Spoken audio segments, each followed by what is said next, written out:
Buenas tardes. Vamos a continuar describiendo la glándula suprarrenal.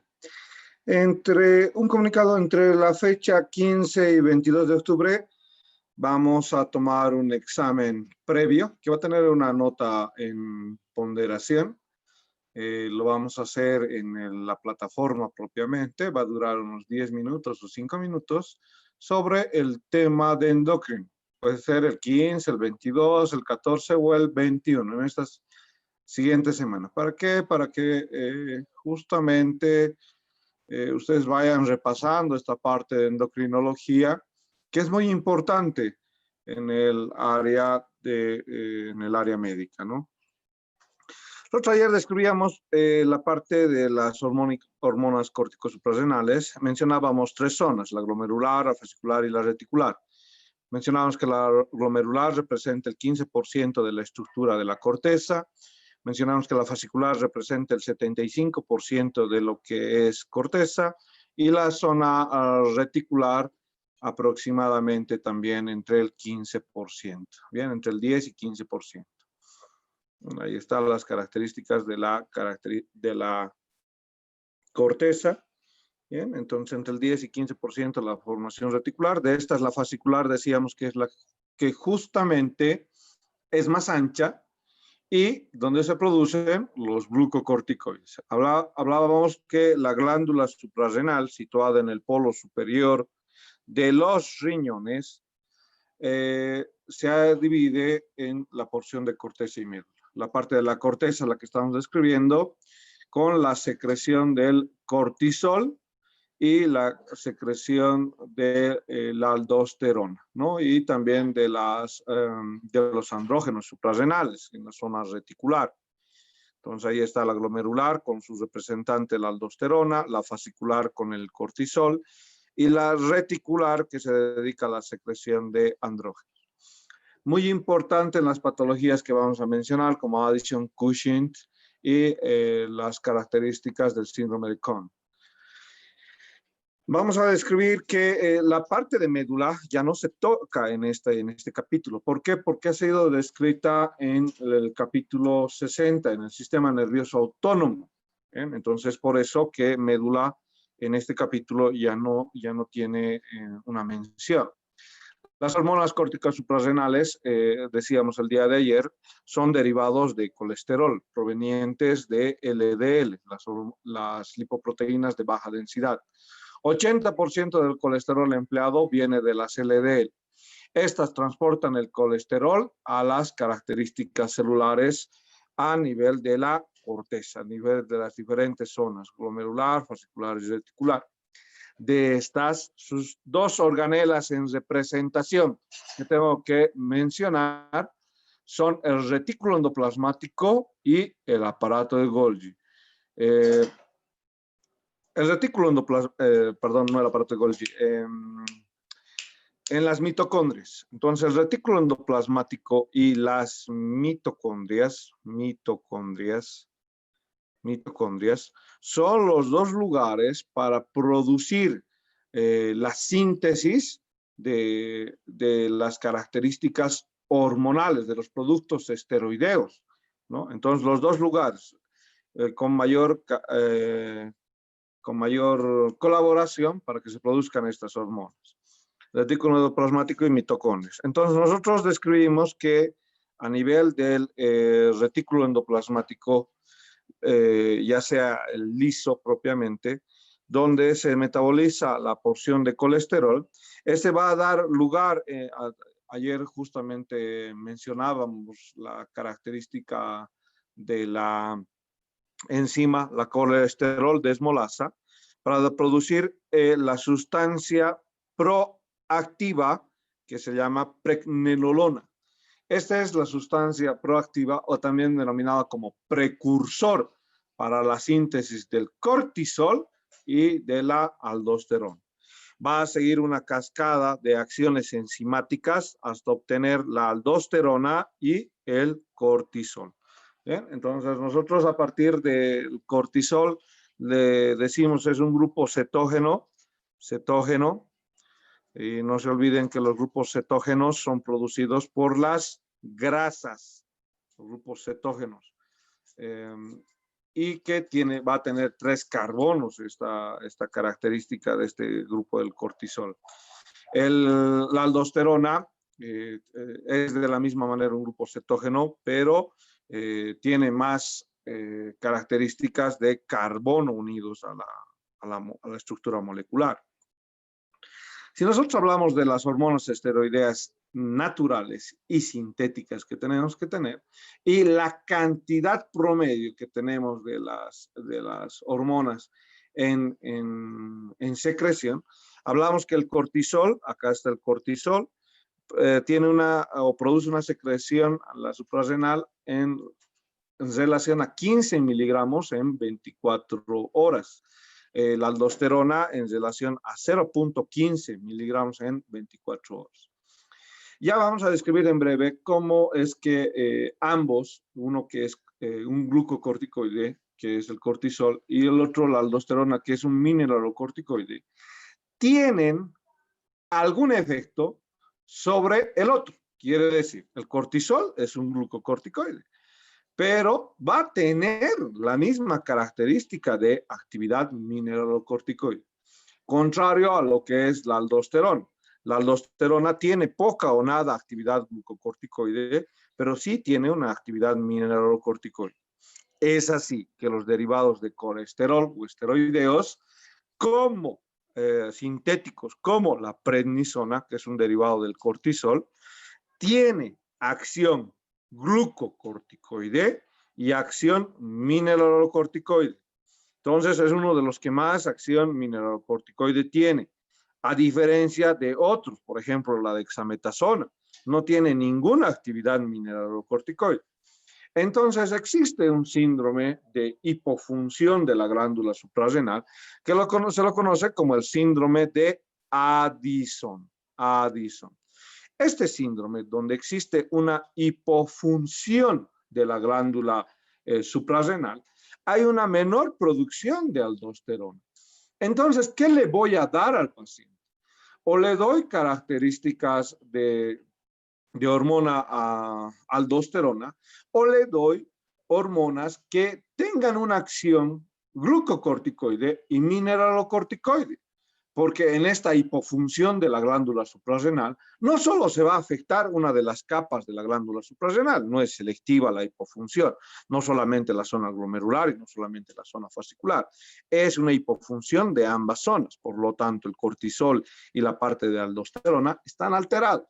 Mi tratamiento a esa hipofunción, a entender ese concepto de hipofunción, está disminuido, entonces, ¿qué voy a dar? Le voy a dar una sustancia que ya Guyton me lo muestra en estos esteroides sintéticos con acción, ahí derivados del cortisol como la prednisona, con actividad glucocorticoide y con actividad mineralocorticoide.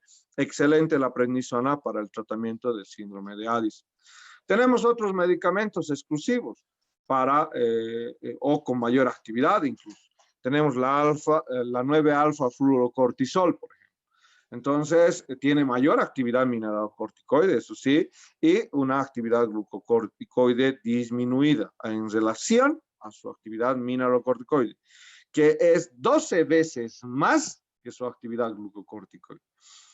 La característica de la prednisona es que tiene la actividad glucocorticoide, también tiene la actividad mineralocorticoide, la necesaria para compensar las funciones.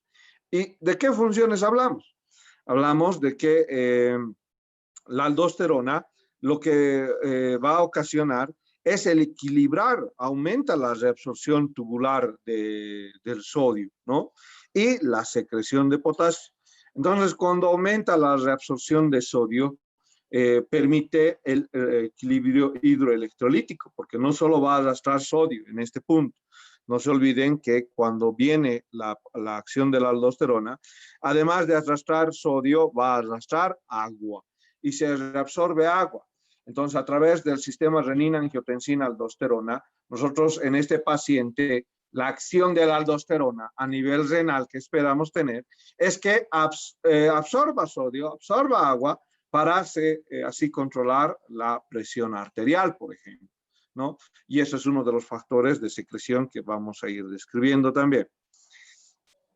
Ahora, si nosotros, además de entender que esa es una de las funciones principales, hablando de los mineralocorticoides, cuando se secretan ambos, las características del cortisol, por ejemplo, sale de la glándula suprarrenal. Ustedes ya saben por qué entonces tiene amplia vasculatura la glándula suprarrenal. ¿Cuántas arterias tiene? 3 ramas arteriales y bastante irrigación. De la superior, de la suprarrenal superior, vienen entre aproximadamente 3 a 6 ramas, de la media también 3 ramas. Entonces, son bastantes las arterias que irrigan a esta glándula para producir dichos efectos hormonales. El cortisol tiene que ser transportado por una globulina. Justamente esa globulina se lo denomina globulina fijadora del cortisol o transcortina. Muy bien, una segunda pregunta para el día de hoy, en la cual va a entrar al examen, es justamente qué es la transcortina, ¿no? Entonces, esa va a ser la pregunta ya en relación a su examen parcial. Les he dicho, es octubre es regalón y voy a ir dando unos tips para su examen. Ya sea este que voy a realizar la próxima semana, y lo vuelvo a recalcar, entre 15 y 16 o el 22 y 23. ¿Para qué? Para ir tomando un procedimental previo, un diagnóstico previo en torno a lo que ustedes están estudiando. Este examen va a tener una nota considerable. Ya les pongo sobre aviso. ¿Cuánto? No les voy a decir todavía. Pero va a servir para que ustedes ya vayan leyendo la parte de endocrinología y no se descuiden. Otra cosa, puedo hacerlo un examen oral. ¿Por qué no? ¿Por qué no voy a hacer un examen oral de fisiología siendo uno de los pilares de la parte de formación médica? Bien, lo hago oral. Entonces eso mayor estímulo para que ustedes vayan repasando. Ahora, ¿quieren ir a decir a alguien algo? Tienen. Esto lo estoy haciendo en pro de que ustedes vayan y fomenten su lectura y repasen lo que nosotros estamos haciendo. ¿Bien? Y no se descuiden en esta parte de la fisiología. Es un eje, entiéndanlo, es un eje para su formación. Y si ustedes lo descuidan, este eje, no vamos a poder con fisiopato, mucho menos con fármaco. Entonces, he ahí la explicación por qué quiero que vayan agarrando, vayan estudiando y voy a presionarles un poco más en ese sentido.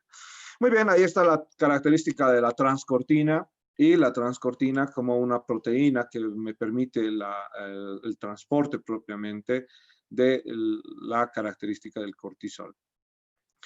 Bien, otra de las características es que la aldosterona, solamente un 60% de la aldosterona, a diferencia del 90-95% que acabamos de hablar del cortisol, 90-95% están fijados a la transcortina. Un 60% de lo que va a representar propiamente la característica de la aldosterona se une a proteínas. Quiere decir que el otro 40% de la aldosterona está en forma libre. ¿Bien? Entonces, ¿qué característica de la aldosterona? ¿A qué proteína se va a unir? De la misma manera va a unirse a un tipo de proteínas como la albúmina, por si acaso. ¿Bien? Hay un libro, les decía, algunos ya se han visto o les ha dado curiosidad. Yo siempre ando mencionando a López como otro libro de consulta de fisiología. Es muy interesante que ustedes vayan y a ver si lo pueden descargar en PDF para tenerlo como consulta. Bien, esa es la característica de transporte en relación a las hormonas córticas suprarrenales. Un concepto en este mecanismo de transporte es hablar de su metabolismo hepático. El hígado es el que se va a encargar de inactivar y eliminar a través de la bilis y luego a través de las heces las hormonas que así ya no se necesiten, ¿no? Entonces los esteroides se van a conjugar con un ácido que está en el hígado. Se llama el ácido glucurónico. Bien, entonces se conjugan las hormonas, la misma aldosterona y el cortisol con el ácido glucurónico, y son eliminadas a través de la bilis a la secreción intestinal, ¿no? Este tipo de eliminación llega a eliminar solamente un 25% de las hormonas córtico-suprarrenales. ¿Ya? Entonces, cuando nosotros hablemos de hepatopatías como cirrosis, hablemos como las hepatopatías como las hepatitis alcohólica, medicamentosa, ¿no? ¿Qué vamos a decir en relación al hígado? Vamos a decir que esas hepatopatías van a reducir la velocidad de neutralización de las hormonas córtico-suprarrenales. Y lo mismo, tenemos otra característica de eliminación, además de la vía hepática, eso es la vía hepática. Vamos a tener un porcentaje de eliminación entre un 5% a través de la vía renal, ¿bien? A través de la vía renal entre un 5 a 10% por la vía renal. Lo mismo, los pacientes con insuficiencia renal tendrán una alteración en la filtración y en la excreción de la orina de las hormonas, como la aldosterona y el cortisol. Es así que es de esperar que los pacientes con hepatopatía o alteraciones como la cirrosis puedan llegar a aumentar las concentraciones de cortisol. Van a ver que muchos pacientes con hepatopatías tienen una distribución alterada del tejido graso. Y eso, para que ustedes vayan y en semiología, lo que están llevando en fisiología, vayan y lo evidencien, ¿no? Con los signos y síntomas de esos pacientes. Entonces, este paciente que tiene alteraciones hepáticas puede tener una alteración anómala, amorfa del tejido graso. Quiere decir solamente en algunas áreas. Lo mismo el que tiene problemas renales, ¿no? Puede tener una alteración amorfa, quiere decir, por ejemplo, tener mayor cantidad de grasa en una parte, a nivel del cuello solamente. La persona es delgada y tiene un cuello grueso. O además, la persona es delgada y tiene la cara gruesa, no fases de luna llena también se lo llama. Entonces, ¿y eso a qué? A los trastornos renales, a los trastornos hepáticos, que me siguen permitiendo que estas hormonas que se han producido se sigan acumulando en el sistema circulatorio y eso genere alteraciones en torno a las funciones que vamos a describir en breve. Bien, si nosotros hemos descrito en esta tabla las secreciones por día, hemos mencionado que el cortisol se produce en esta cantidad en relación a 24 ml. Esto en relación a 24 ml, pero eso no es lo que cuantificamos. Cuando nosotros tenemos una muestra de sangre, no tenemos la muestra de sangre en 24 horas, ¿o sí? ¿No? Esto simplemente es para los estudios procedimentales que se han podido realizar. Nosotros cuantificamos niveles de aldosterona en relación a una cantidad de ml. Por ejemplo, 6 nanogramos en 6 ml tienen que existir en promedio normal de secreción. 6 nanogramos en 100 ml, ¿no?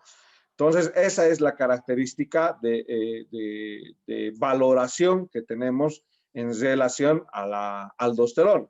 Y del cortisol mucho menos la concentración. ¿Por qué? Porque vamos a decir que tenemos 12 microgramos en 100 ml. ¿En dónde tendré que valorar las características de cortisol? Si he dicho que su tasa de promedio de producción es de 15 a 20 incluso, además de mencionar esta parte del recuadro, en la parte literal van a encontrar de 15 a 20 días.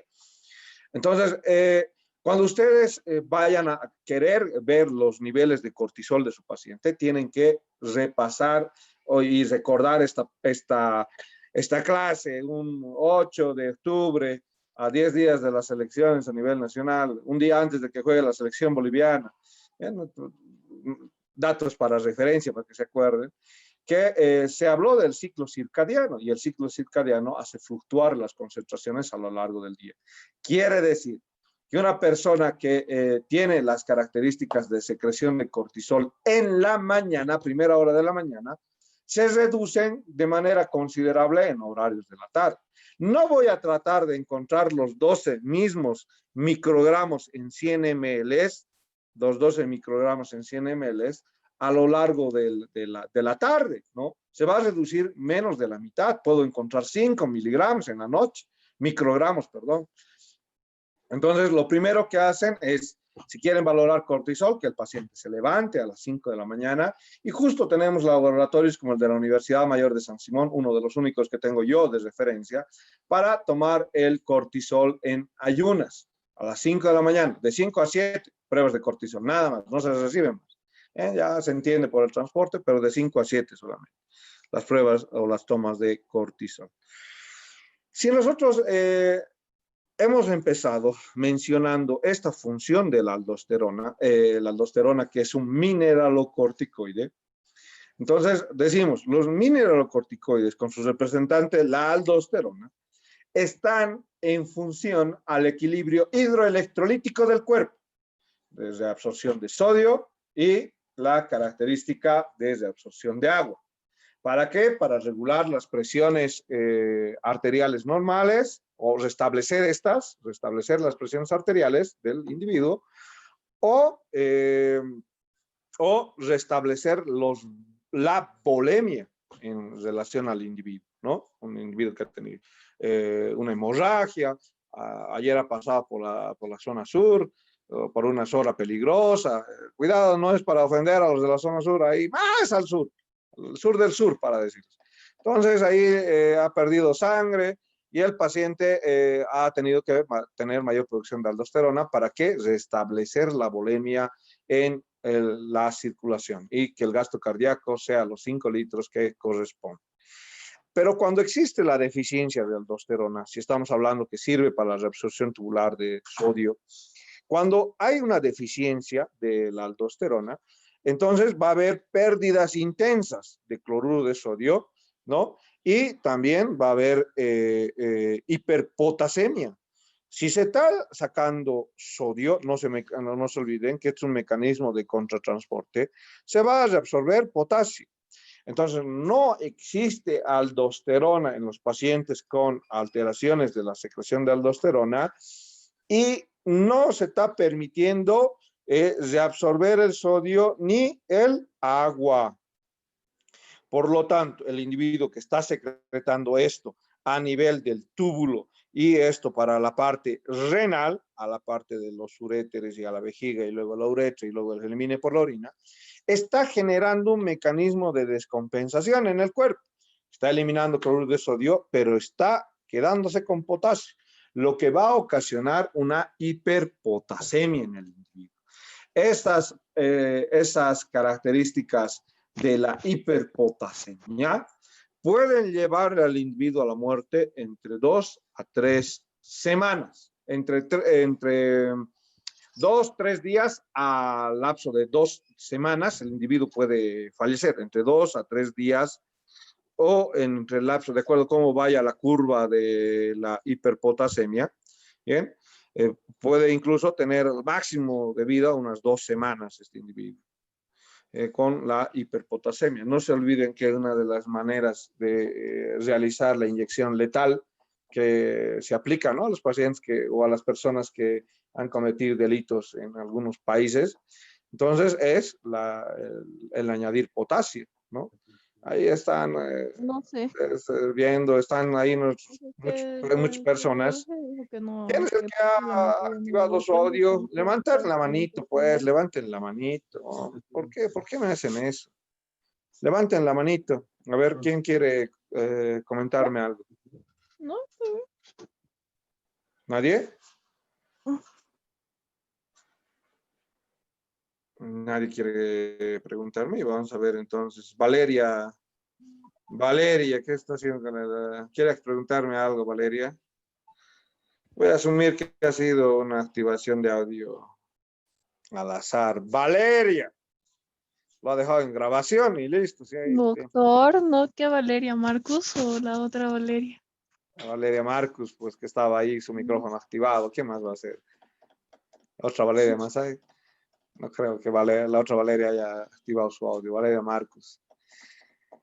Ojo, ya la tengo fichada, Valeria. La primera que le voy a preguntar a la próxima. Ya la he fichado, Valeria. Estará concentrada, estará atendiendo, estará tomando apuntes, Valeria. Claro, doctor, lo estoy escuchando. Ah, ya. Eso me ha sonado hace rato la activación del micrófono como una falta de atención. Entonces, les comentaba, con la inyección letal, una de las cosas que se pone es potasio. Entonces, dentro de las características para dar mayor letalidad a este preparado que utilizan, después introducir potasio. Si nosotros hacemos esta curva del potasio, esta curva es más letal que la curva que hace la aldosterona. La curva de la aldosterona es esta todavía. ¿Por qué la aldosterona hace esto?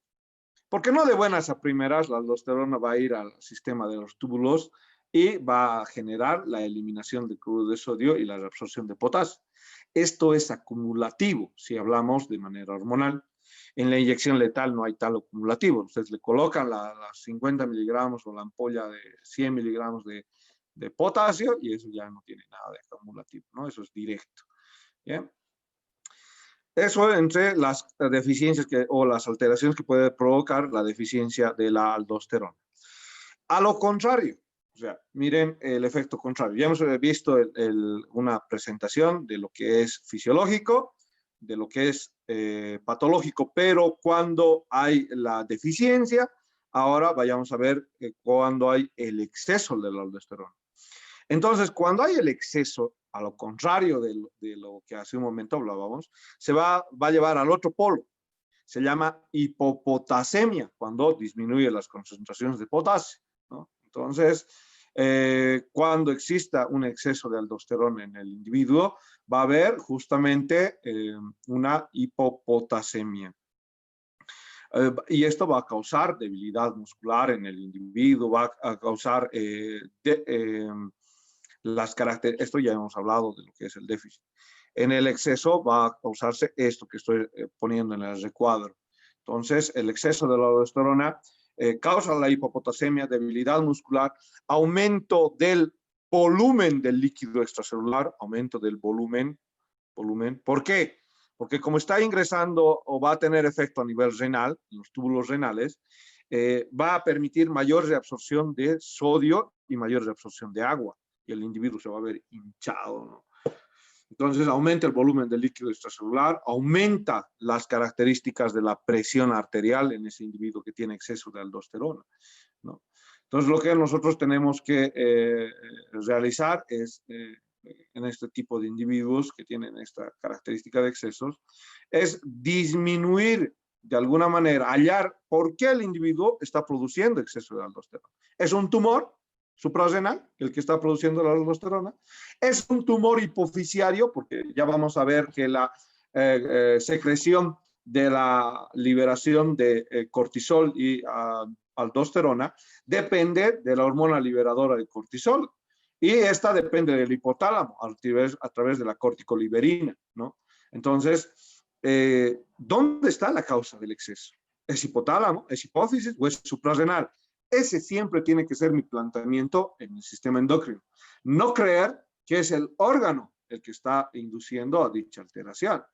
Pueden haber alteraciones de órganos que son encargados de regular las secreciones de las distintas hormonas. Si nosotros hablamos del mecanismo de acción de la aldosterona, por ejemplo, la aldosterona tiene una característica, acá vamos a mencionar a la aldosterona, de acción intracelular. La aldosterona va al interior de la célula. En ejemplo, esto va a ser el epitelio tubular, el túbulo a nivel de los riñones, los túbulos renales, epitelio, la E de epitelio tubular. Bien, ahí está el epitelio tubular, lo voy a abreviar ET para que lo resumamos. Y en el epitelio tubular, la aldosterona ingresa. Dentro del epitelio tubular existe un receptor. A ese receptor se lo llama receptor de mineralocorticoide. Ahí la abreviación de MR, receptor de mineralocorticoide. ¿Ven el color rojo? ¿Ven el color gris? Acá está acoplada la unión de la hormona con el receptor. Cuando ocurre esto, van a tener o va a dirigirse a la parte intranuclear. Y en la parte intranuclear va a generar las modificaciones en torno a la síntesis de proteínas. Esta alteración va a inducir a la formación de otros tipos de ARN mensajero, ¿no? ¿Qué proteínas esperamos obtener? Acá, el ARN mensajero a partir del retículo endoplasmático rugoso, lo que hace es producir proteínas. ¿Cuáles son las dos proteínas base que voy a tener? El trifosfato de adenosina de sodio y potasio y las proteínas del canal de sodio epitelial. Estas son las dos proteínas como resultado de la acción de la aldosterona. ¿Para qué? Para que justamente a nivel renal, dichas proteínas aumenten la absorción de sodio y la eliminación del potasio y también la reabsorción del agua. Entonces, son proteínas destinadas a reabsorber el sodio, eliminar potasio. Y miren, acá una proteína para dicho propósito, las del canal de sodio epitelial. Entonces, dichas proteínas lo que están haciendo es acoplar acá a la misma célula tubular, al mismo epitelio tubular y producir esto, mayor cantidad de este mecanismo de proteínas para reabsorber el sodio. Es el mecanismo de acción de la aldosterona. Si ustedes ven acá, hay una característica de la espironolactona. Lo que trato de hacer en algunos pacientes hipertensos, y ustedes lo han debido llevar a flor de piel esto en sistema renal. ¿Cómo explico la acción de la espironolactona? Es un diurético. Es un diurético ahorrador de potasio. ¿Por qué es un diurético ahorrador de potasio? Ocupa el lugar de la aldosterona. Le dice, no, tú aldosteronita, andate nomás, yo tengo mayor afinidad por polaridad que tú. Entonces es como cuando les quitan a la novia, digamos, ahí, o les quitan al novio, por ejemplo. Entonces ahí está. Viene alguien más coqueto o alguien más coqueta. Entonces ahí les presento a la espironolactona con mayor polaridad para el receptor de mineralocorticoides. Bloquea la unión de la aldosterona, por lo tanto, ese individuo ya no va a poder reabsorber sodio y agua y eliminar potasio. ¿Por qué? Porque está bloqueando la acción de la aldosterona y la aldosterona producía estas proteínas que me permitían reabsorber sodio y eliminar potasio. No. Quédate acá nomás. Entonces, si no va a haber la aldosterona, si no hay la acción de la aldosterona, la espironolactona viene y bloquea la acción que tendría que haber tenido en la síntesis de proteínas dicha aldosterona. Por lo tanto, al no haber estas proteínas, por ejemplo, las del canal de sodio epitelial, se va a no reabsorber sodio y agua y a lo contrario se va a ahorrar potasio, porque no se va a eliminar potasio. Por eso la espironolactona entra dentro de la familia de fármacos como ahorradores de potasio. ¿Bien? Y es un diurético, porque al no existir esto en el túbulo renal, entonces, ¿qué va a pasar con el individuo? Entonces no está introduciendo sodio en este sentido, entonces lo vamos a mandar sodio en este sentido. Bien, lo vamos a mandar a este otro lado. Entonces el sodio y el agua se van a eliminar. ¿Y para qué diurético ahorrador de potasio le doy a mi paciente hipertenso? Porque ese paciente hipertenso, sus volúmenes de sangre están muy elevados, su sodio está muy elevado, su agua está muy elevado. Tengo que disminuir. Y una de las acciones para disminuir dicha presión arterial es eliminar el sodio y eliminar agua. Entonces, de esa manera actúo, ¿no? Con los diuréticos. Utilizo muchos, han debido hablar ya de la furosemida en la parte renal. Yo lo utilizo en la parte de emergencias médicas para controlar las hipertensiones crónicas, ¿no? Bien, entonces he entendido la acción de la aldosterona con este mecanismo en su respuesta o en su acción celular sobre los túbulos renales. Muy bien, acá lo que les decía, hay un mecanismo de regulación que se lo llama por retroalimentación en torno a la concentración de otros elementos y otro mecanismo que se lo llama mecanismo de regulación central. Este mecanismo que estamos viendo acá es 1, 2, 3 son periféricos y este es el central, al que le llamamos central. Bien, como lo dice López, para completar un poquito de Guyton. Guyton obviamente es un bestseller, por eso la característica de que a nivel mundial varias universidades toquen pues Guyton. Con el Guyton bajo el brazo tienen que andar. ¿Para qué fechas? Para las fechas 14, 15 y 21 y 22, ¿no? Donde haremos una prueba de un examen oral propiamente, ¿no? Entonces, con el Guyton bajo el brazo les espero. ¿Qué va a hacer la aldosterona? ¿Cuáles son esos mecanismos de regulación de la secreción de manera periférica? Uno, el incremento de las concentraciones de iones de potasio a nivel del líquido extracelular. Son los que van a aumentar las concentraciones de la secreción de aldosterona. Va a decir, no, hay mucho potasio. ¿Y qué hace la aldosterona? Ustedes ya saben, elimina potasio. Entonces, el incremento de iones de potasio lo que hace es secretar como un mecanismo de retroalimentación negativa o decirle, no, la aldosterona, mira, hay mucho potasio, por favorcito, elimínamelo, sácamelo y lo saca la aldosterona al potasio. Otro, el aumento de las concentraciones de angiotensina 2. Entonces, el aumento de angiotensina 2 a nivel del líquido extracelular, y ustedes ya saben cómo se forma la angiotensina 2. El sistema renina-angiotensina 1, 2 ha sido tomado en fisiología 1. Recuerdo, la renina producida en el riñón va al hígado para que el hígado produzca angiotensina 1.